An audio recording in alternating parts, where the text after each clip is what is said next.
اسی طرح ختم نبوت کا عقیدہ 2 اور 2 4 کی طرح یہ ہے. جب قرآن میں یہ ختم نبوت کی آیت نازل ہوئی پوری امت نے یہی سمجھا لاسٹ میسنجر آف گاڈ محمد صلی اللہ علیہ وسلم. لو کان بعدی نبی لکان عمر, میرے بعد نبی ہوتا عمر ہوتے.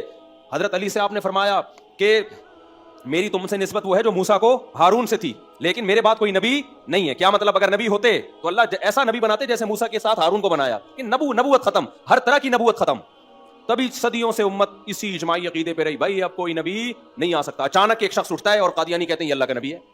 اور تحقیقات اب لوگ جا رہے ہیں تحقیق, تبھی امام حنیفہ کا قول ہے کہ جو نبی کی نبوت کا انکار, ختم نبوت کا انکار کرے اور وہ یہ دعویٰ کرے کہ میں نبی ہوں, اس کے پاس تحقیق کے لیے جانے والا بھی کافر ہے.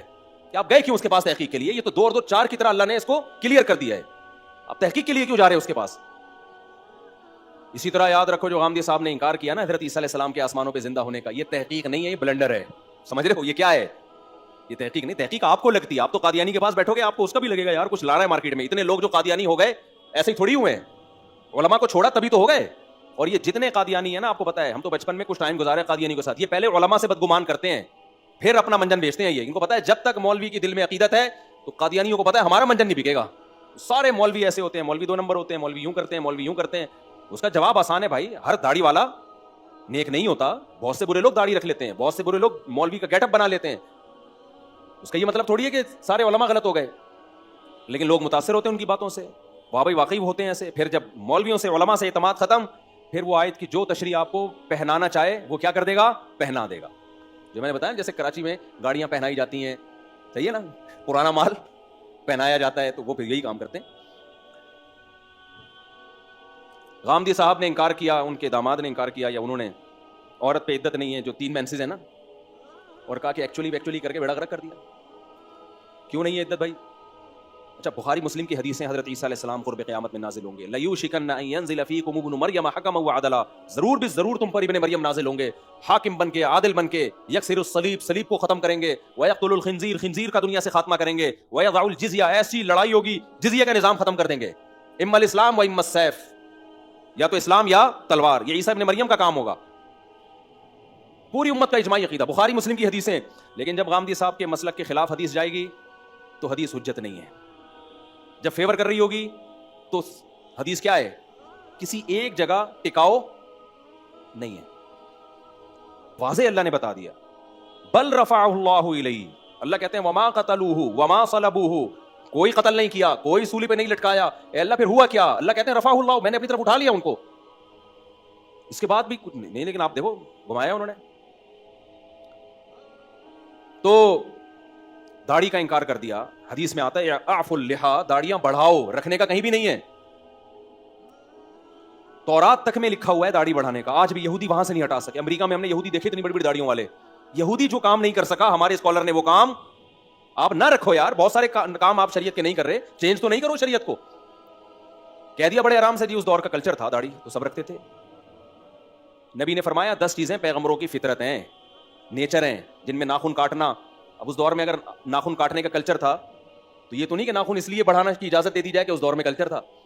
10 چیزیں پیغمبروں کی فطرت ہیں, جن میں آپ نے فرمایا بغلوں کے بال صاف کرنا, زیر ناف بال صاف کرنا, مونچھیں گھٹانا, داڑھی بڑھانا. اور آج بھی تورات میں لکھا ہوا ہے کہ موسیٰ علیہ السلام کو اللہ نے کوہ طور پہ بلایا اور موسیٰ سے کہا اپنی قوم کو کہہ دیں کہ داڑھی مت کاٹنا. تبھی آج بھی یہودی کیا کرتے ہیں؟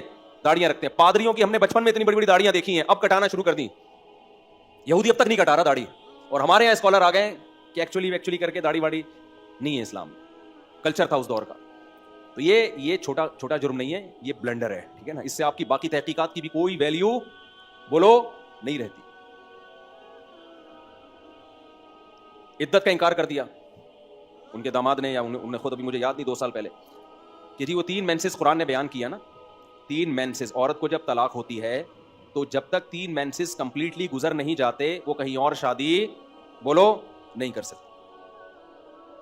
والمطلقات یتربصن بانفسهن 3 قروء, طلاق یافتہ عورتیں اپنے آپ کو روک کے رکھیں گی 3 حیض. امام شافعی کہتے ہیں 3 طہر, امام حنیفہ کہتے ہیں 3 حیض. فرق میں دونوں آتے ہیں لیکن تقریباً نتیجہ سیم ہی نکلتا ہے, تقریباً 3 مہینے بن جاتے ہیں. جو ہم سے پوچھا گیا کہ محترم اب صدیوں سے امت اس پر عمل کرتی آ رہی ہے, پوری چاروں اماموں کا اجماع ہے اس پر.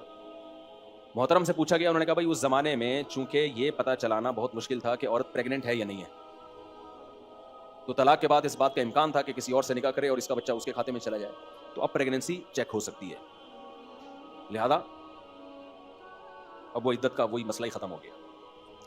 یہ تحقیق نہیں ہے کہ آپ کہیں کہ اتنی باتیں ٹھیک ہے تو 2-4 اگر صحیح بھی ہو گئیں، یہ بلنڈر ہے۔ اگر اس کا مقصد صرف اور صرف نسب کی حفاظت ہوتا تو ایک حیض بھی اس کے لیے کافی تھا۔ تبھی باندی اگر کوئی شخص کسی دوسرے کو بیچ ڈالے تو دوسرے شخص کے لیے اس باندی سے جمع جائز نہیں ہے جب تک ایک حیض نہ گزر جائے، یہ نسب کی حفاظت کے لیے، تاکہ حیض گزرے گا پتہ چل جائے گا کہ بھائی اس کے پیٹ میں بچہ نہیں ہے۔ عورت جب پریگننٹ ہوتی ہے تو مینسز نہیں آتے، اس کے لیے تو اتنا بھی کافی تھا۔ اس کے باوجود شریعت نے کیا کیا ہے؟ 3 حیض، اور جب عورت کا شوہر مر جائے تو 4 مہینے 10 دن۔ یہ اس لیے علماء کہتے ہیں عدت کے حکام توقیفی ہیں۔ توقیفی کا مطلب ما وراء العقل، جیسے شریعت نے کہہ دیا ویسے عمل کرنا۔ اس کی لاجک علماء نے پیش کی ہے کہ شاید یہ لاجک امکان کے درجے میں ہے، لیکن اصل یہ کہ جیسے کہا ہے ویسے کرنا پڑے گا آپ کو، ورنہ کوئی بنتا نہیں ہے۔ اب دیکھو شوہر مر جائے، اگر پریگننسی ہے اسی وقت بچہ ہو جائے، شریعت کہتی ہے عدت ختم، نہ ہو تو 4 مہینے 10 دن، حالانکہ وہاں بھی مینسز پر رکھ دینا چاہیے تھا، بھائی 3 مینسز آئیں گے پتہ چل جائے گا، لیکن کہا کہ نہیں 4 مہینے 10 دن۔ اس میں کیا حکمت ہے اللہ ہی جانے۔ بہت ساری حکمتیں ہیں جو علماء نے بیان کی ہیں، لیکن ان حکمتوں پر حکم کا مدار نہیں ہے، مدار شرعی نصوص پر ہے۔ اور غامدی صاحب نے کیا بلنڈر کیا بہت بڑا، کہ کل جو ہے آپ کا پیپر ہے، رمضان کا روزہ ہے، آج آپ نے تیاری نہیں کی جا رہی روزہ رکھ کے، تو آپ روزہ چھوڑ سکتے ہیں۔ یہ اجتہادی یا اختلاف نہیں کیا، یہ بلنڈر مارا ہے، یہ رمضان کے روزے کا انکار ہے جو اسلام کا رکن ہے۔ دلیل کیا دی ہے؟ بھائی سفر میں بھی تو اسی وجہ سے ہے نا کہ مشقت ہوتی ہے، ٹینشن ہوتی ہے، تو ٹھیک ہے بھائی اگر ٹینشن ہو رہی ہے قوم کے مستقبل کے لیے۔ میں آپ سے ایک سوال پوچھتا ہوں، اگر سفر میں ٹینشن کی وجہ سے روزہ چھوڑنے کی اجازت ہے تو پھر جب ٹینشن نہ ہو تو رکھنا فرض ہونا چاہیے، کیا خیال ہے؟ بہت سے سفر میں غریب آدمی تو اس کو جہاز کے بزنس کلاس میں لے جاؤ، جس نے کبھی چنچی سے آگے کبھی سفر نہ کیا ہو، وہ تو کہے گا بھائی یہ سفر ہی رہے ہمیشہ۔ جب کراچی میں یہ بسیں آئی ہیں نا، گرین بس، نئی 50 روپے ٹکٹ تھا، ایئر کنڈیشن بس تھی، اب تو میرا خیال ہے سب ٹوٹ ٹاٹ گیا ہوگا۔ اتنا عرصہ کراچی میں ہو نہیں سکتا کہ کوئی چیز تمیز سے چلے، اللہ کرے چل رہی ہے، اے سی بھی لگا ہوا ہے اس میں، سب سیٹ۔ قیامت کی علامات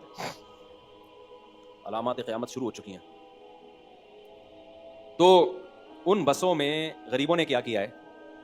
ایک کا انٹرویو آیا، 50 روپے دے کے بیٹھ گئے اندر، سارا دن بس میں ہی بیٹھا رہا ہے۔ اس نے کہا اور کچھ ملے نہ ملے، کم از کم گرمی سے نجات تو مل گئی۔ تو بھائی اگر ٹینشن کی وجہ سے، علت ٹینشن ہے، فقہاء نے اس مسئلے کو بیان کیا ہے کہ سفر میں نماز قصر کی جائے گی، روزہ چھوڑنا جائز ہے۔ اس کی حکمت ہے مشقت، علت اس کی مشقت نہیں ہے، علت سفر ہے۔ اب علت اور حکمت میں کیا فرق، علت اور حکمت میں کیا فرق ہوتا ہے، اس میں کئی دفعہ بیان کر چکا ہوں۔ حکمت تو یہی ہے کہ بھائی مشقت ہوتی ہے، لیکن مشقت نہیں بھی ہو، شریعت نے مدار سفر پہ رکھا ہے، لہذا گھر میں اگر مشقت ہو تو بھی روزہ رکھنا پڑے گا، سفر میں ٹینشن نہ بھی ہو تو بھی چھوڑنا جائز ہے۔ سمجھ میں آ رہی ہے بات کہ نہیں آ رہی ہے؟ اب گھر میں آپ جتنی بھی بیوی سے پھٹا ہو گیا، روزہ نہیں رکھا جا رہا، آپ سے سحری نکل گئی، اس سے بڑی کیا ٹینشن ہوگی؟ کراچی کے گرمیوں کے روزوں میں آپ نے سحری میں آنکھ نہ کھلی، یہ کم ٹینشن ہے؟ کیا روزہ چھوڑنا جائز ہو جائے گا آپ کے لیے؟ نہ نہ نہ، جتنی بھی بھائی روزہ کبھی سردیوں میں ہوتا ہے، کبھی گرمیوں میں ہوتا ہے۔ میں نے مسئلہ بتایا تھا نا، مزدور کے لیے روزہ چھوڑنا جائز نہیں ہے۔ بہت لوگوں نے کہا خود مزدوری کر کے دیکھو نا، پتہ چلے روزہ کتنا مشکل ہے۔ بھائی میرا باپ کا دین نہیں ہے، اللہ کا دین ہے۔ روزہ رکھنے والے سارے بے روزگاروں کے لیے تھوڑی اللہ نے حکم دیا رمضان کے روزے کا۔ کوئی بے روزگار ہوگا، کوئی روزگار پہ ہوگا، کسی کی ٹف روزگار ہوگا، کسی کا ہلکا روزگار ہوگا۔ اس میں اللہ نے یہ تھوڑی کہ اتنے کلو اگر مشقت ہو رہی ہے تو روزہ چھوڑ سکتے ہو، اتنے کلو نہیں ہو رہی تو نہیں۔ یہ کون فیصلہ کرے گا بیٹھ کے؟ ایک اصول بنا دیا بھائی رمضان کا روزہ ہے تو ہے، صرف مریض، بیمار آدمی اور مسافر چھوڑ سکتا ہے، اس کے علاوہ کسی کو اجازت نہیں ہے۔ مزدور کو بھی رکھنا پڑے گا، تو کیا کرائٹیریا آپ کے پاس بھائی؟ ہاں مزدور کو ہلاکت کا خوف ہے تو علماء نے زبردست مسئلہ بیان کیا، بھائی رکھے روزہ، چھوڑنے کی دلیل نہیں ہے، لیکن جب ڈر ہو کہ میں بے ہوش نہ ہو جاؤں یا موت کا خطرہ لاحق ہو جائے تو پھر توڑ دے وہ، کیونکہ جان بچانا فرض ہے۔ اور جب بیمار ہونے کا خطرہ ہو تو بھی بیماری میں اللہ نے اجازت دی ہے، بیماری کا خطرہ بھی بیماری میں داخل ہے، رکھے گا روز، رکھے روز توڑے، معاف ہے، چھوڑنے کی اجازت نہیں ہے اس کو۔ چھوڑ کس بیس پہ رہا ہے؟